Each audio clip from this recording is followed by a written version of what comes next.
عليكم. في هذا الفيديو أقدم نموذجا من مسابقة كانغر للمستوى الرابع ابتدائي. إذا في المسألة الأولى لدينا أو مطلوب منا هنا أن نحدد ما هي الصورة من بين هذه الصور التي لا تحتوي على 8 نقاط. إذا لو ذهبنا إلى هذه الصورة 3 يوجد 8 نقاط، 4 هذه الصورة أيضا فيها 8 نقاط. هذه الصورة أيضا لو قمنا بتقسيمها هنا 5 نقاط مع هذه الثلاثة هي 8. وهذه الصورة أيضا لو قمنا بتقسيمها نحصل على 7 نقاط فقط. هذه الصورة أيضا لو قمنا بتقسيمها هنا 3 وهنا 5. وبالتالي الصورة التي لا تحتوي على 8 نقاط هي 4، هي D. الجواب الصحيح هنا هو D. في هذه المسألة الثانية ملأ سامي خانة هذا الجدول المكون من 10 خانات في كل سطر من 1 إلى 50. إذا 1 2 3 4 5 6 إلى ما غير ذلك إلى أن ملأ هذا الجدول. والمطلوب منا أن نحدد القطعة التي تمثل جزءا من هذا الجدول، هل هي 22 32 33 42 أو إحدى هذه الأجزاء. إذا ستقومون بإكمال ملء الفراغات. إذا الخانة 22 الخانة التي تحتها هي 32، والخانة التي بجانبها هي 43. إذا 43 والخانة التي تحتها هي 43. إذا ليس هذا هو الجواب الصحيح. الخانة هنا هي C، هذا هو الجواب الصحيح. إذا الجواب الصحيح هو C.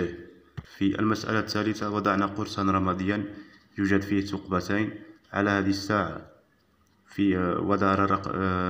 دارت رقم 1 الواحدة والخامسة عشرا.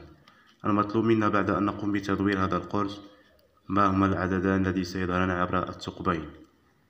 إذا سنقوم بتسمية هذه النقطة A وهذه النقطة B، ونقوم بعمل تدوير هذا القرص. نقوم بتدويره حول نفسه لتصبح A مكان B و B مكان A. إذا نقوم بتدوير هذا القرص حول نفسه حيث تصبح A مكان B و B مكان A. نقوم بتدوير هذا القرص حول نفسه فنحصل على إذا بعد أن نقوم بتدوير القرص نحصل على الرقمين هما 12 و 7. وبالتالي الجواب الصحيح هنا هو E. بالنسبة لهذه المسألة القطعتان النقديتين هنا متساويتين، حيث لدينا مجموع هذه القطع النقدية هو 51 يساوي 51. إذا لدينا 20 زائد 20 هي 40، وهذه القطع متساوية. للوصول إلى 51 يجب أن نضع هنا 5 هنا. إذا نضع 5 في هذه القطعتين للحصول على 51. إذا نضع في علامة استفهام الرقم 5. بالنسبة لهذه المسألة من بين هذه الأشكال الأربعة ما هو الشكل الذي لو قمنا بجمعه يعطينا هذا المربع؟ إذا كما تلاحظون لدينا هنا لو تبعنا النقاط هنا توجد 3 نقاط. إذا لو قمنا بجمع الشكل رقم 4 مع الشكل رقم 1 سوف نحصل على هذا المربع. إذا 1 مع 4. إذا الجواب الصحيح هنا هو E. في هذه المسألة يزيد عمر حمزة عن عمر رشيد بسنة واحدة، يعني أن هنا من خلال هذا المعطيات أن حمزة أكبر من رشيد. حمزة أكبر من رشيد،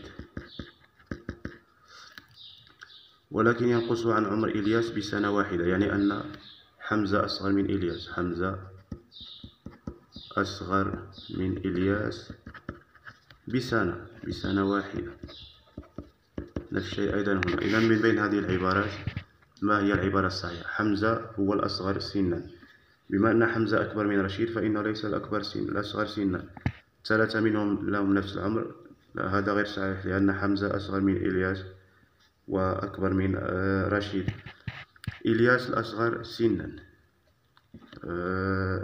لا، إلياس هو أكبرهم سنا، لأن حمزة أصغر من إلياس وحمزة أكبر من رشيد.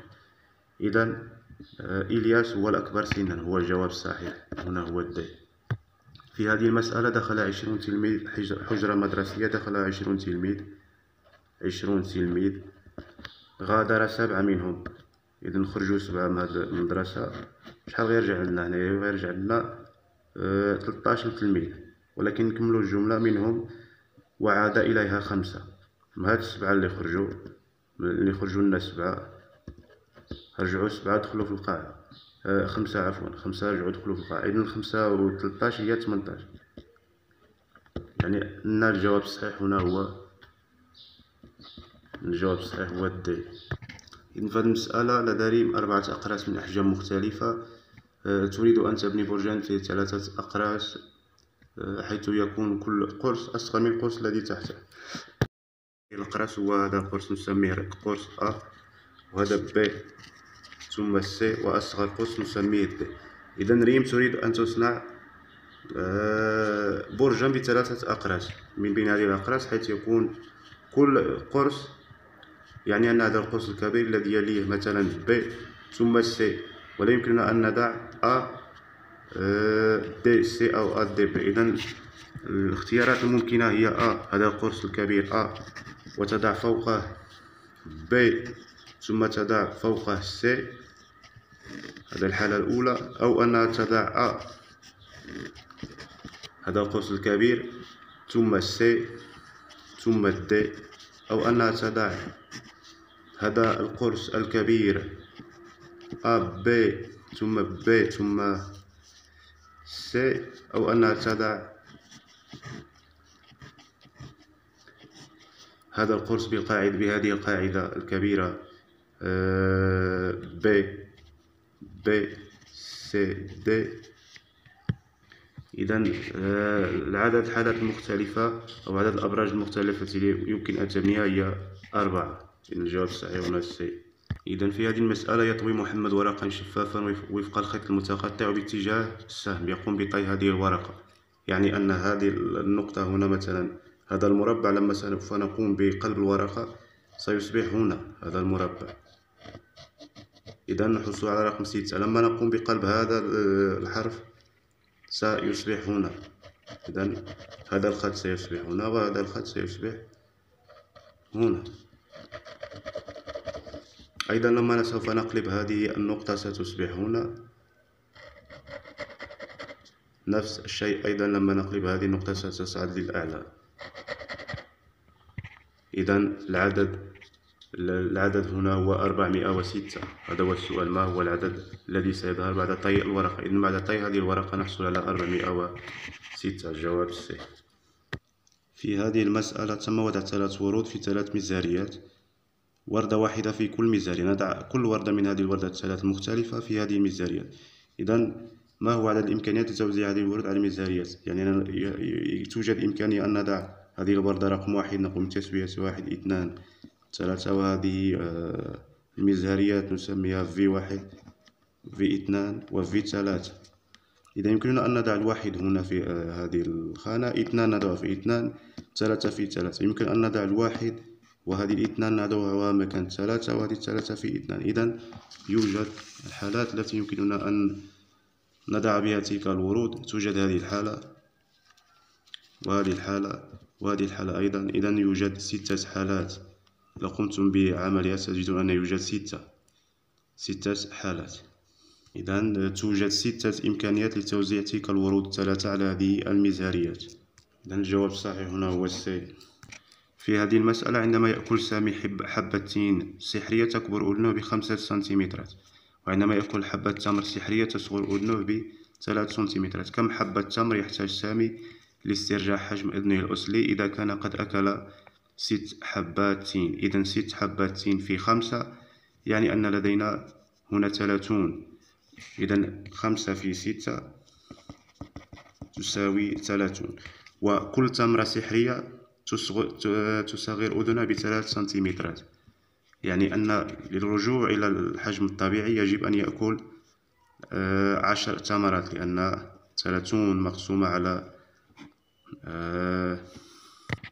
إذا يجب أن يأكل 10 تمرات، لأن 10 تمرات سحرية في 3 تساوي 30. إذا 30 ناقص 30 يعود حجم أذنه إلى الطبيعي. الجواب الصحيح هنا هو 10. في هذه المسألة يوجد ثقبان دائريان على صفحتين متقابلتين. كيف سيظهر الكتاب عندما نقلب الصفحة من اليسار نقوم بقلب هذه الصفحة إلى اليمين. إذا لما سوف نقوم بقلب هذه الصفحة أي من هذه الأشكال سيكون.